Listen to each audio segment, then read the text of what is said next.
দেশে জ্বালানির সরবরাহ স্বাভাবিক বলে জানালো সরকারের জ্বালানি বিভাগ। সোমবার সচিবালয়ে এক ব্রিফিংয়ে বলা হয়, অবৈধ মজুত করে তেলের কৃত্রিম সংকট তৈরি করা হচ্ছে।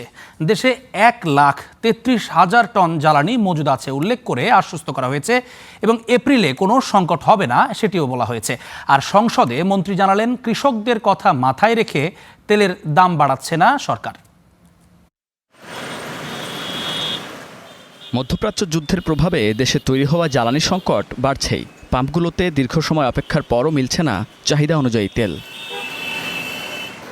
তবে সরকারের পক্ষ থেকে আবারও জানানো হলো, দেশে পর্যাপ্ত তেল মজুদ আছে। পরিমাণ 1,33,000 মেট্রিক টন। এপ্রিলে 1,54,000 মেট্রিক টন জ্বালানি তেল নিয়ে আসবে কয়েকটি জাহাজ। এর মধ্যে সোমবার একটি ও 3 এপ্রিল আরেকটি জাহাজ আসবে। তাই এপ্রিলে জ্বালানির কোনো সংকট হবে না বলে সোমবার এক ব্রিফিংয়ে জানায় জ্বালানি বিভাগ। 30 মার্চ একটা 3 এপ্রিল এই দুটো আমরা পাচ্ছি, এটা একদম কনফার্ম চলে আসছে। এখানে আমার প্রায় 54,600 মেট্রিক টন।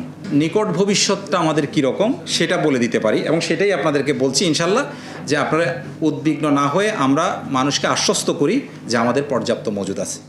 সারা দেশে জ্বালানি পরিস্থিতি নিয়ে আয়োজিত সংবাদ সম্মেলনে জ্বালানি বিভাগ আরও জানায়, দেশের বিভিন্ন এলাকা থেকে অবৈধভাবে মজুত করা 2,08,650 লিটার জ্বালানি তেল উদ্ধার করা হয়েছে। সরবরাহ স্বাভাবিক থাকলেও কৃত্রিম সংকট তৈরি করা হয়েছে বলে অভিযোগ করা হয়। প্রথম কথা হচ্ছে মজুতদারিটা একটা পার্ট, এটার আমরা বলেছি। তারপরে আছে ধরুন মানুষের মধ্যে প্যানিক বাইংয়ের একটা মানসিকতা আছে। এইটার কারণে আপনি সংকটটা দেখেন, অনেক বেশি দেখেন। এদিকে জ্বালানি পরিস্থিতি নিয়ে সোমবার বিকেলে জাতীয় সংসদে জ্বালানি মন্ত্রী জানান, তেলের চাহিদা বাড়লেও সরবরাহ স্বাভাবিক রাখার পাশাপাশি কৃষকের কথা মাথায় রেখে দাম বাড়াচ্ছে না সরকার। বৈদেশিক সংকটের মধ্যেও সরকারি জ্বালানি তেলের মূল্য বৃদ্ধি করা হয় নাই। জানি জ্বালানির দাম বাড়লে কৃষি উৎপাদন, পরিবহন খরচ, সাধারণ মানুষের জীবন যাত্রার ব্যয় বহুগুণ বেড়ে যায়। এই পর্যন্ত বাংলাদেশের জ্বালানির কোনো ঘাটতি নাই, বরং আমরা গত বছরের তুলনায় সরবরাহ আরও বৃদ্ধি করেছি। গত বছরে এই সময় যে পরিমাণে জ্বালানি তেল বিক্রি হয়েছিল, এবছর তার চেয়ে বেশি সরবরাহ নিশ্চিত করতে পেরেছি।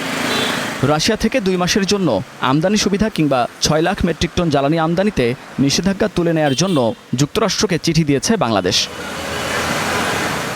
Munnaf Rashid, Star News, Dhaka.